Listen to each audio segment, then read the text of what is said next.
Welcome to Privacy Chats with Rachel and John, a podcast for privacy professionals and enthusiasts alike. I am Rachel. I am John, and we are your hosts. And how are you, Rachel? What's going on in the world? Oh, God, it's such a big question in the whole world. I mean, there's a lot going on, and I'll just leave it at that. It's like my favorite reason to take us off course in these episodes. Sure. But why are you talking to us today with such a broad question in mind? This is another one of your episodes today. Yeah, well, I was recently, actually just in the last couple of days, doing some research into privacy laws throughout the whole world. As one casually does, right? Saturday afternoon stuff. Yes, I actually had a good reason for doing it. But I was also curious to see how widespread this phenomenon of passing comprehensive privacy regulations has become. Yeah, it's been long talked about. I mean, I feel like in the privacy professional sphere. And so I'm equally interested to see how it's progressed because I haven't checked in a while. So what did you find? Well, the raw number seems to be that there's 144 countries that have comprehensive privacy regulations. But it's a little bit skewed because this number includes all countries in the EU that all fall under the same general data protection regulation. Right. GDPR favorite. Yeah, and we've discussed that a lot here. We have. GDPR is often seen as like the template of sorts that has influenced other countries around the world's laws related to privacy. It is, and a lot of people just call that the Brussels effect is the term that it's often applied to that. Presumably because Brussels is the capital of the European Union. Well, it is, but I think that the actual influence came from a couple of different reasons. Okay. Interesting. I knew the term, kind of just doing casual research, came from maybe from Columbia law professor Anu Bradford, who read an awesome book by Digital Empires. I'll plug it in here maybe. But it describes, from what I know, how the EU's stringent regulatory standards can often become de facto global norms outside of the EU's border. Yeah, thanks for sharing. I wasn't aware of that as the source. Maybe it's a popularization type of thing. Yeah. Yeah, I don't like you quoting books here because every time you do that, then I buy the book and then it sits on my shelf and I don't read it. But I mean, that makes a lot of sense. And despite what Trump has to say, that there's a lot of good work that's happening at Columbia and other universities. So, kudos to Professor Bradford.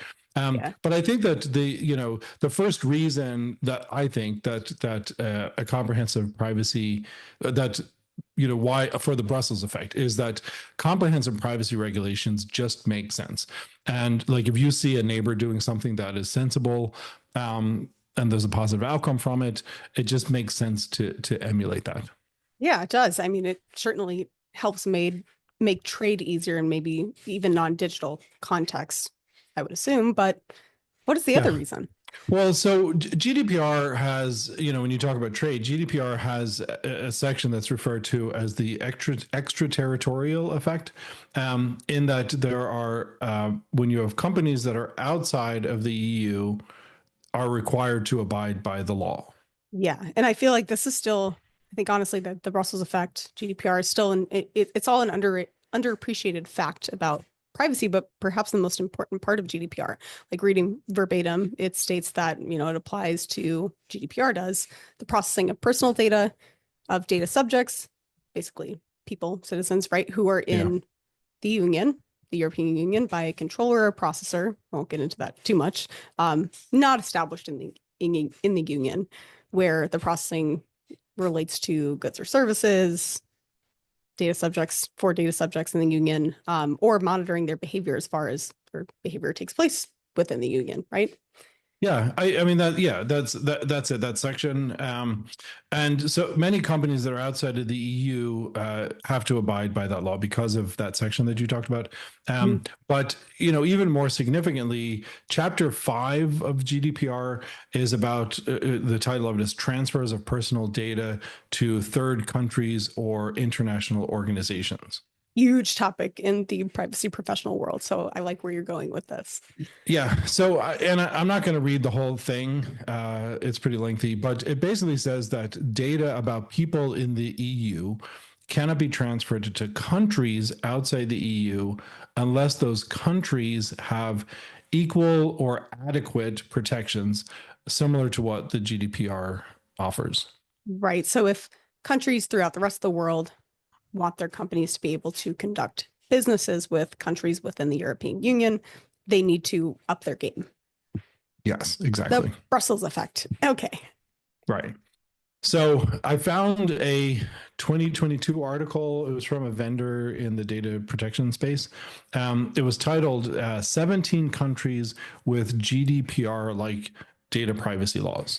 Yeah. So presumably those countries still have those laws, and I'd be interested to hear if you could rapid fire list them off real quick. Give us an idea. Okay, I'm going to pretend like they're coming from memory.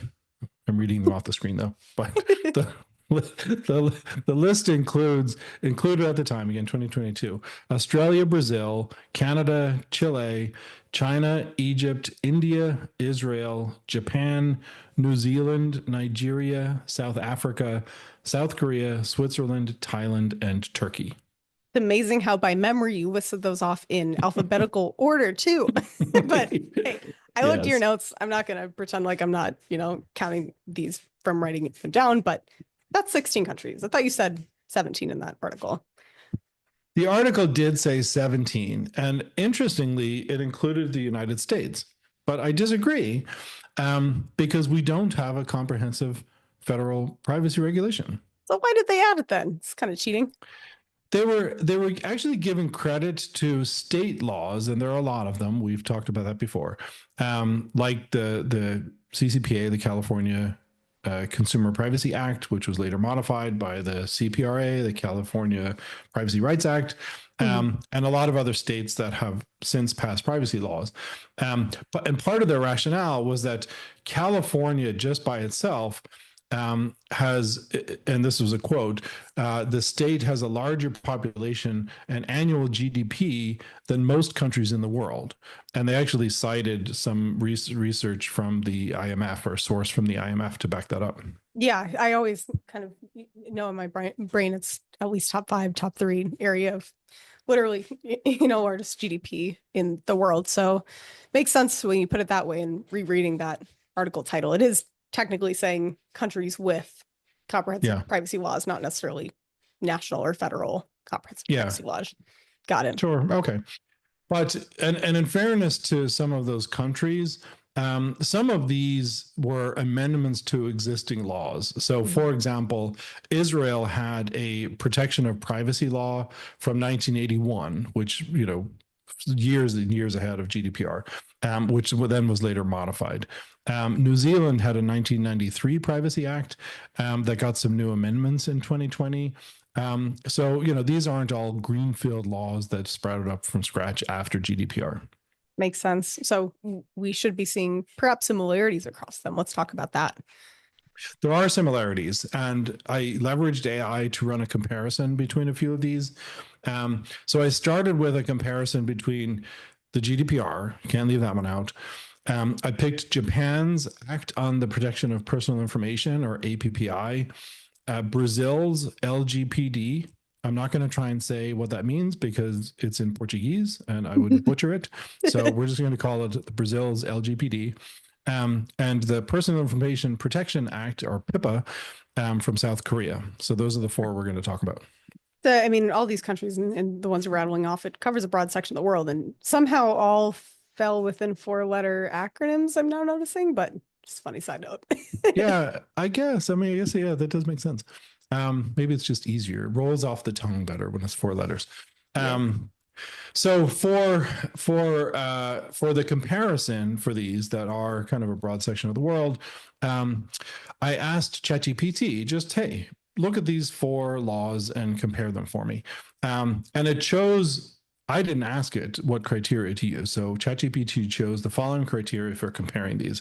So there's a list of 8. The scope and applicability, that was hard to say. Definition of personal data, lawful basis for processing, data subject rights, accountability and governance, enforcement and sanctions, international data transfers, and special features. Yeah, those all sound like reasonable responses, right? I'm sure it's the most written about, and a lot of those are kind of basic but privacy flavors of really standard policy type format. So, I mean, did any of these laws have things that fit these categories? I'm imagining yes, but how so? Yeah, pretty much. There was an interesting section under the lawful basis for processing section. And the ChatGPT broke this comparison into two lines. One was for legal basis, and the other was for legitimate interest. That is an interesting carve out, thinking from an outsider's perspective. I mean, you and I have like certifications in this stuff, so I kind of Yeah. have to play, dumb in that way, but share Yeah. that. Well, so in GDPR itself lists as Article 6, there's special criteria that make processing of personal data lawful. And those criteria, just to summarize them, are consent, performance of a contract, compliance with a legal obligation, vital interest of the subject, public interest, and then legitimate interest is the last one that's in there. And the legitimate interest one has always been the one that to me has the weakest grounds. And I'm going to read from that perspective from Article 6 of GDPR. It says that when processing is necessary for the purposes of the legitimate interest pursued by the controller or the third party, basically whoever is processing the data. So whenever it is necessary, when it's necessary for the legitimate interest of that person or company, except where such interests are overridden by the interests or fundamental rights and freedoms of the data subject, which require protection of personal data, in particular where the data subject is a child. Yeah, well, I've always read legitimate interest being again, even in like court proceeding type settings, being a very weak one, and it being pressure tested kind of the easiest because it is, to me, the most subjective one, right? It kind of says if a company has a good reason for processing data about you, then it's not, particularly harmful. Again, a little bit of subjective interpretation there. I know there's carve Yeah. outs that say it's overridden, but essentially if it's not harmful, then it's okay. Yeah. I mean, that's pretty much it. Yeah. Yeah, so it's a little weak for how long and complex GDPR is, but I also understand why, right? Because then you would have to basically prescribe, you would almost have to do the opposite and say you can only, process personal data in these Yeah. circumstances, which makes it hard to do business on the internet, frankly. Right. But what in your comparison did you find a reference to like legitimate interest in some of the other laws outside of GDPR that might have adopted those same principles?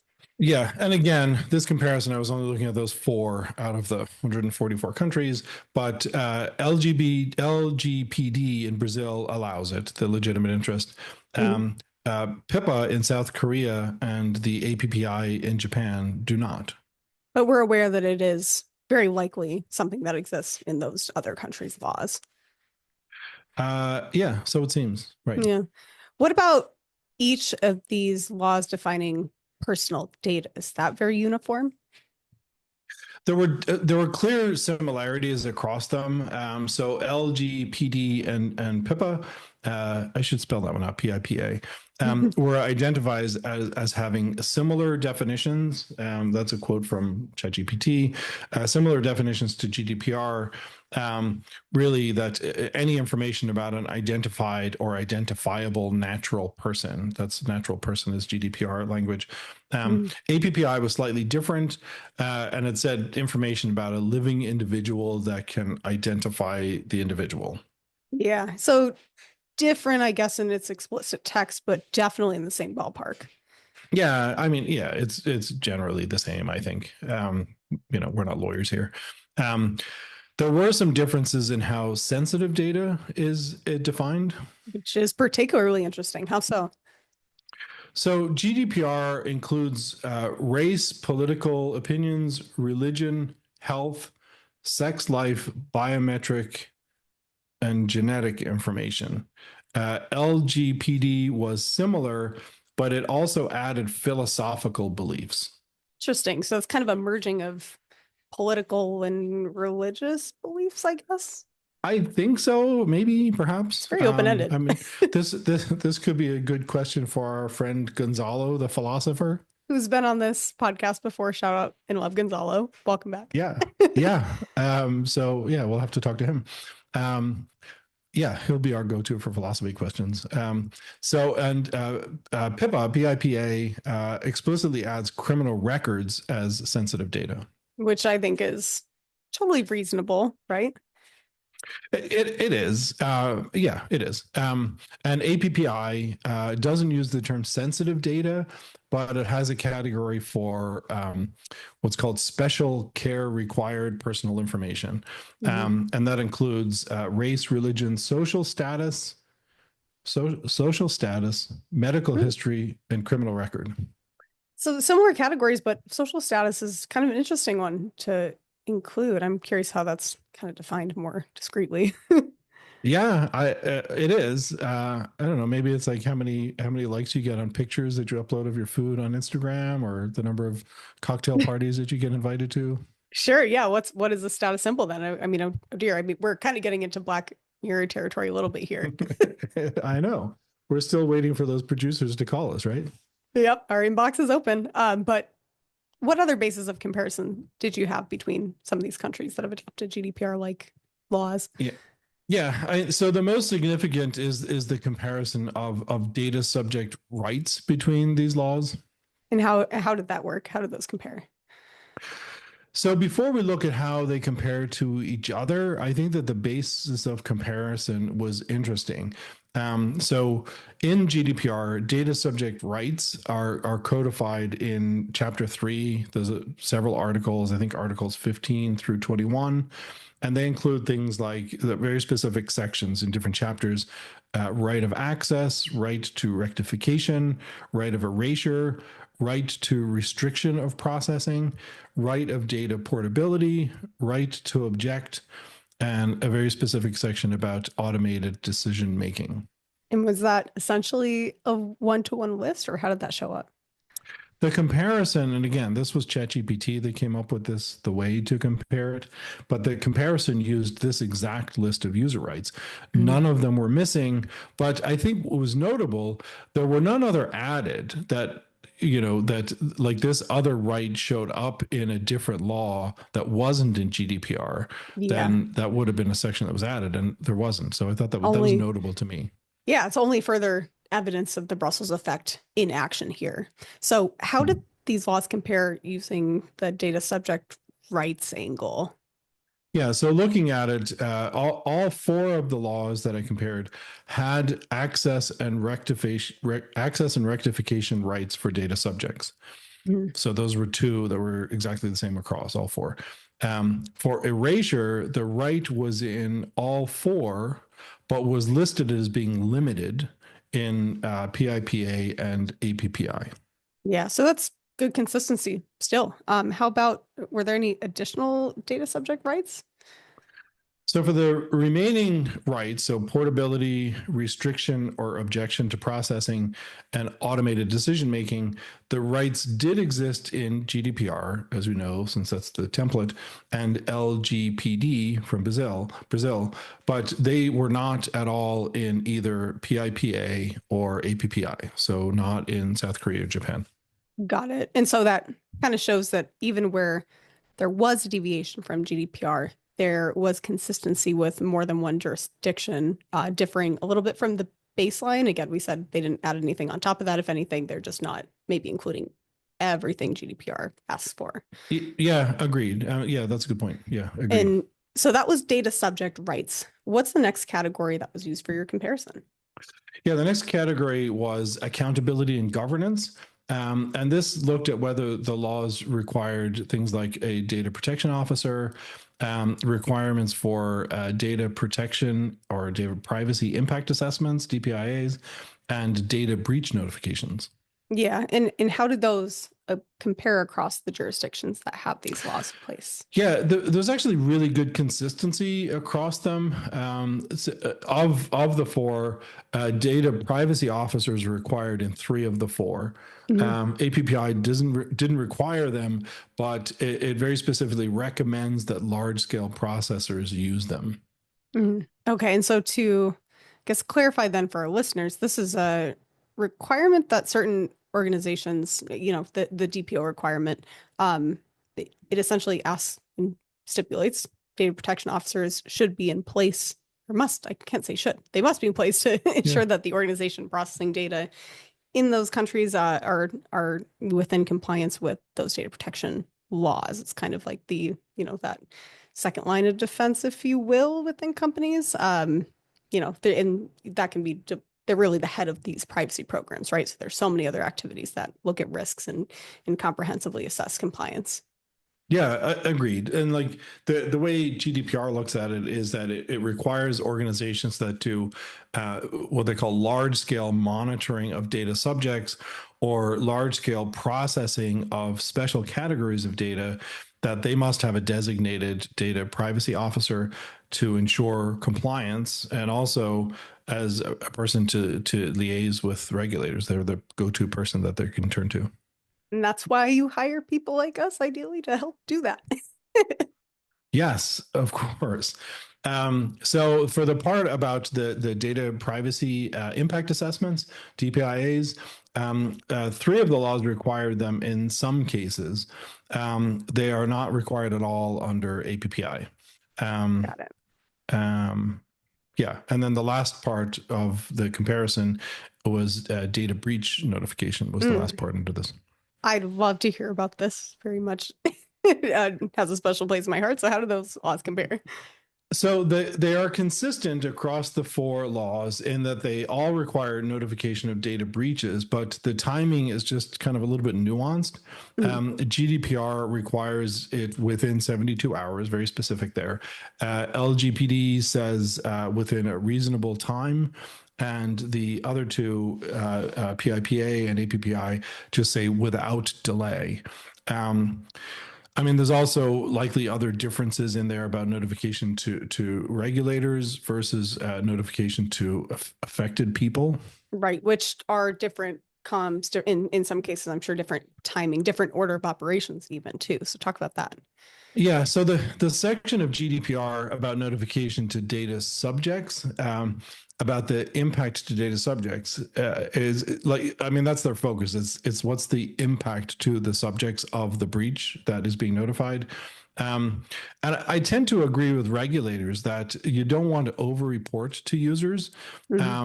Because if you do, it's just going to foster more apathy and cause people to ignore privacy notices, and we've already kind of note that they already do. But specifically, the text of GDPR says that when the personal data breach is likely to result in a high risk to the rights and freedoms of natural persons, people, the controller shall communicate the personal data breach to the subject without undue delay.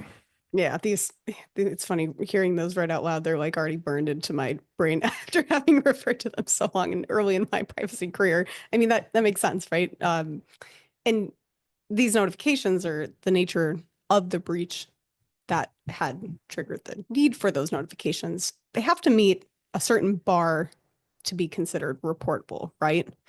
Yeah, and in most cases, the law dictates also what must be included in the breach notification.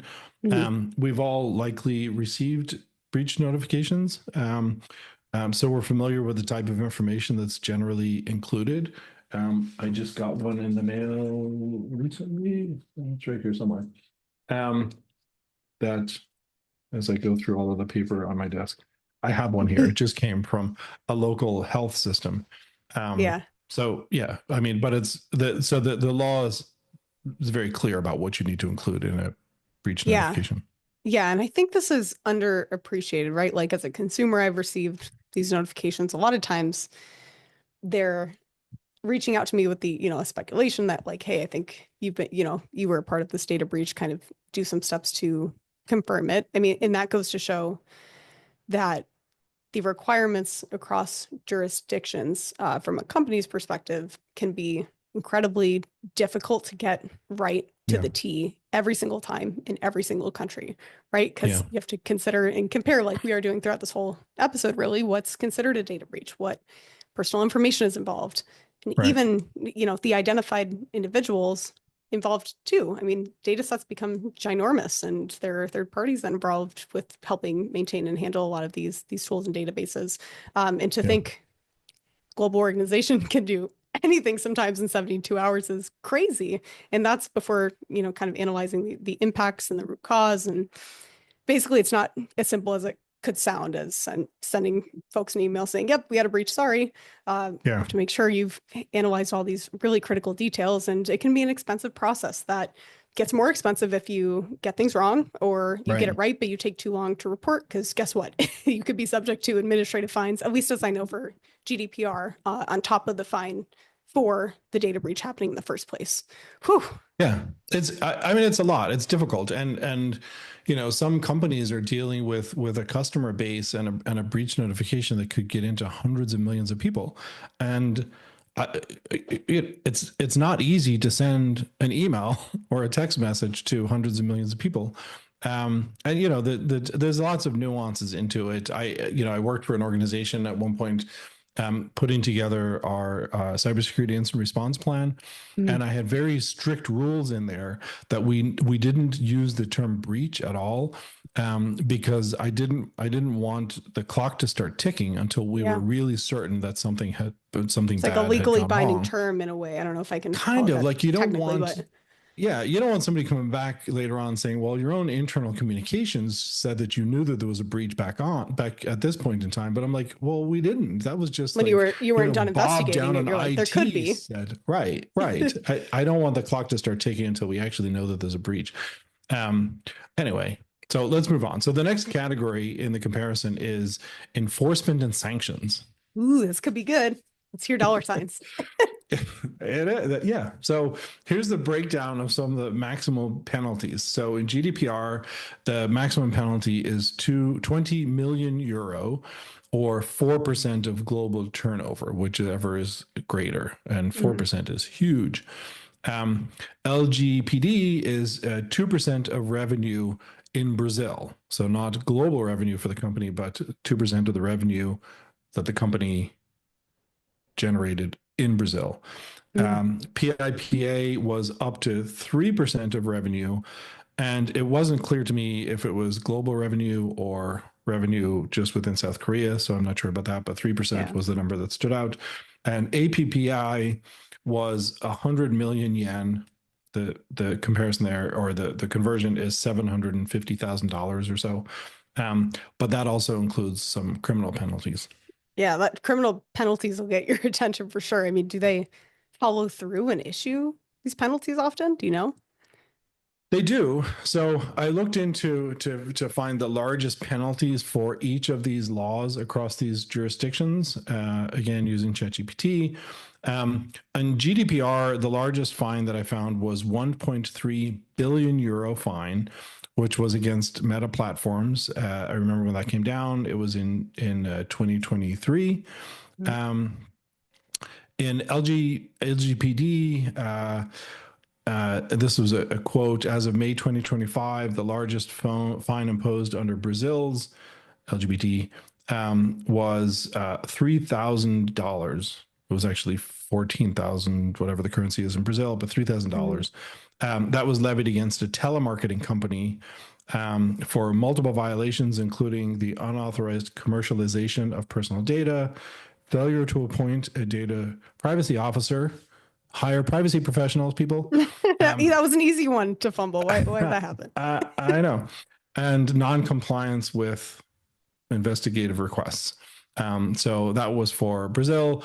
PIPA, the largest fine imposed under South Korea's, was the equivalent of 72 million US dollars, which was levied against both Google and Meta in September 2022. This addressed violations related to the unauthorized collection and use of users' behavioral data for targeted advertising purposes. And then there's a breakdown of how much of that fine went to Google and to Meta. Let's see. And then, let me skip forward to APPI. The largest fine under Japan's act was 1.2 billion I think yen, but the conversion there is about $9 million. And it was levied against Recruit Career, a company of some sort, in 2023. And this was issued due to unauthorized sharing of personal data, other stuff. So that's kind of the breakdown of those different. Yeah. So clearly I mean, for lack of a simpler explanation, the companies hit the hardest are the ones handling really the most data in the most personal ways. Yeah. Like that's not Right. surprising. So it sounds like across the board, all of these laws have fines and they all seem to enforce or impose them. But it Yep. sounds like it's totally a joke. If you're going to violate a privacy law, do it in maybe Brazil because $3,000 is nothing. Yeah, I mean, if you look at it mathematically, the $3,000, yes, but I don't, apart from the money side of it, I don't peg you as being a person to violate privacy laws, Rachel. Come on. No, and agreed. And I don't actually want to go to jail either. So criminal penalties are good disincentive there.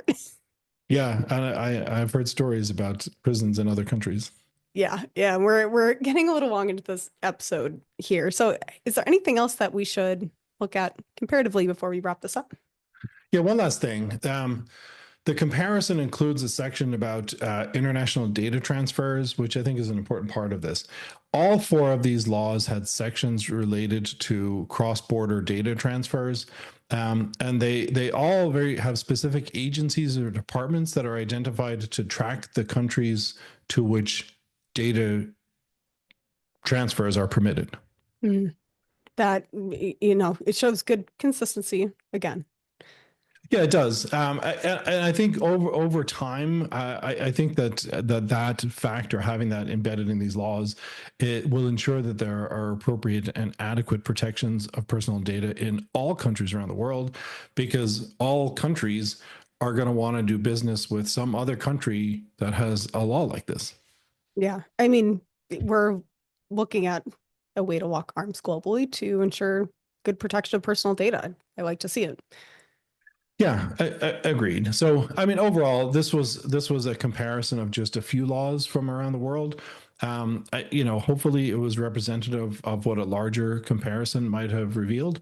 I think the bottom line here is that we often look at privacy from a U.S. or EU perspective, but it is something that's being taken seriously around the rest of the world, as evidenced by the fact that there are 144 countries, according to my research, that have comprehensive privacy regulation.